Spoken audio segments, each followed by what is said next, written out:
Hello friends, welcome to SSC coaching centre. दोस्तों, आज के वीडियो में देखेंगे गणित के क्वेश्चन। गणित बहुत इंपॉर्टेंट है। आप जानते हैं किसी भी एग्जाम्स के लिए गणित की बहुत बड़ी भूमिका रहती है, तो गणित आपको आना बहुत जरूरी है और रेगुलर उसका रिवीजन किया करें। गणित का जो भी सीखा है आपने उसका रिवीजन जरूर किया करें, जिससे कि आप भूलेंगे नहीं। तो चलिए स्टार्ट करते हैं। पहला क्वेश्चन, एक कॉलेज में लड़के तथा लड़कियों का अनुपात 7:8 है। लड़के यानी कि बॉय और लड़की यानी कि गर्ल। ठीक है, अनुपात है इनका 7:8 है। ठीक है, यही दिया गया। यदि लड़के और लड़कियों की संख्या में प्रतिशत वृद्धि 20% हो, ठीक है, 20% और 10% है, तो नया अनुपात क्या होगा? यानी कि लड़कों की वृद्धि हो गई 20%। पहले लड़के कहा गया तो लड़कों की वृद्धि 20% है, बाद में लड़की कहा गया तो लड़कियों की वृद्धि 10% है। ठीक है, चलिए यहां पे कर लेते हैं। लड़कों की वृद्धि कितनी है भैया? 20% और लड़कियों की वृद्धि कितनी है? 10%। बस प्रश्न खत्म। ठीक है, देखिए अनुपात कितना है? 7 है। वृद्धि कितनी है हमारी पास? 20 की। तो जो भी वृद्धि होती है उसे 100 में जोड़ के लिखते हैं कि नहीं? तो 100 में जोड़ के लिखेंगे 20 तो 120 हो जाएगा, और परसेंट का मतलब बटे में 100। ठीक है, चलिए यहां पे कितना रेशियो? 8, और 100 में 10 जोड़ के लिखेंगे तो 110, और बटे में कितना हो जाएगा? प्रतिशत का मतलब बटे में 100 हो जाएगा। बस प्रश्न खत्म हो गया। 100 से 100 कटा लीजिए, कट गया।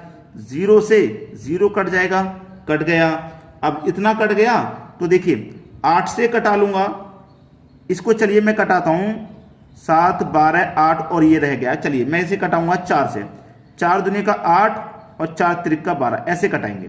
ठीक है, चलिए अब 7 का मल्टीप्लाई 3 से हो जाएगा तो 7 त्रिक का 21 अनुपाते 2 का मल्टीप्लाई 11 से करो, 11 दूनी का 22। तो हमसे पूछा था कि नया अनुपात क्या होगा? 21:22 इनका नया अनुपात होगा, जो कि बी ऑप्शन में दिया गया है।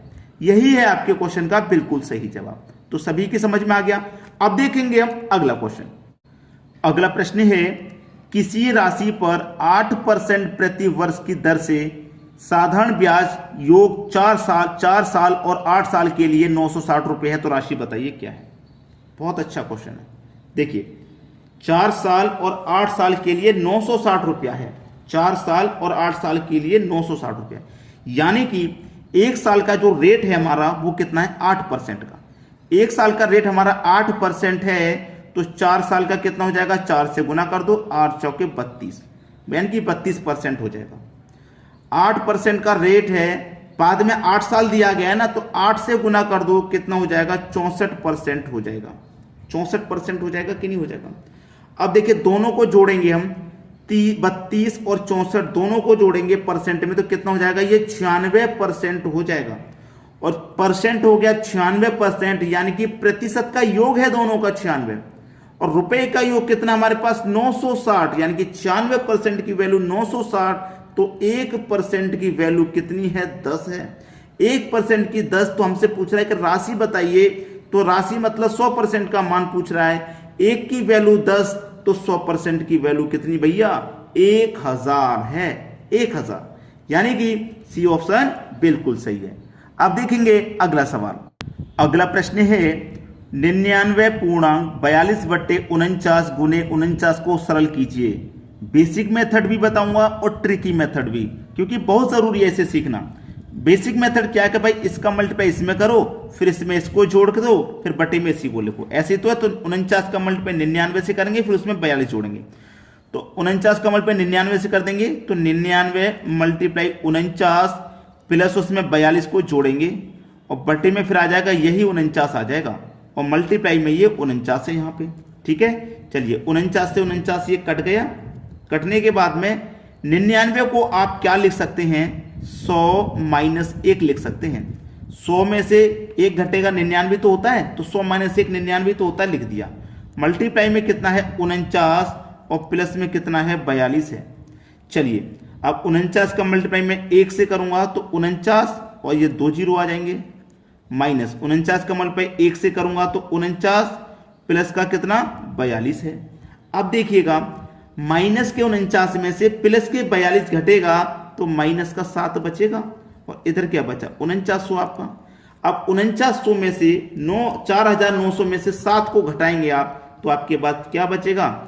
4800 893 बचेगा। 4893 किस ऑप्शन में है? 4893 सी ऑप्शन में। ये बेसिक मेथड था, हमने इससे कर लिया। अब हमको सीखनी है इसकी ट्रिक।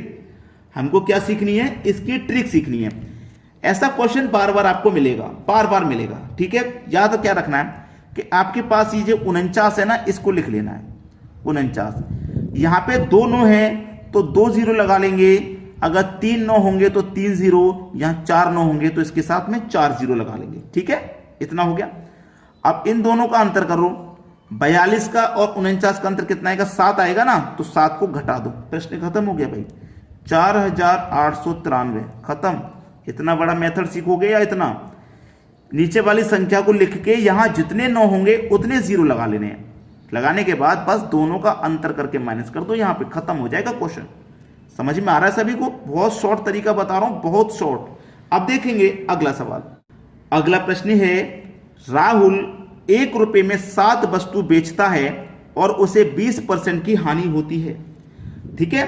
राहुल 1 रुपए की 7 वस्तु बेचता है और उससे क्या होता है? 20 की हानि होती है, यानी कि 100% की चीज को 20 की हानि पर बेच रहा है, वो 80 में बेच रहा है, ठीक है। क्लियर है? फिर बाद में क्या करा है कि 40% का लाभ प्राप्त करने के लिए वह 1 रुपए में कितनी वस्तु बेचे? 1 रुपए में पहले तो बेच रहा था 7, लेकिन अब कितनी बेचे नहीं पता, तो x मान लेते हैं, ठीक है। x मान लिया।